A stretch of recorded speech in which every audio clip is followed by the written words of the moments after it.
এর যে হাল, কি আর করা। কেন দোস্ত, কি হয়েছে রে? আরে আর বলিস না, নিজে চলার তো কোনো বাও নাই। তাই ভাবলাম একটা রেস্টুরেন্ট খুলি। ওয়াও, এটা তো খুবই ভালো সিদ্ধান্ত রে। কিন্তু দোস্ত, হঠাৎ তুই এত টাকা কই পাইলি রে? কি আর করবো দোষ, নিজের কিডনি বিক্রি করে দিছি।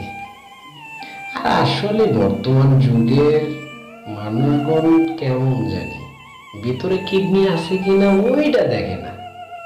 আর মায়াগুলো তো আরো বেশি, কিডনি আছে না কি আছে দরকার নাই, কিন্তু উপরে টাকা থাকলেই হইল। তবুও তাই বলে নিজের কিডনি বিক্রি করে দিবি? তোর একটু আফসোস লাগছে না? আরে আফসোস আমার জন্য না, আফসোস লাগে তোর জন্য।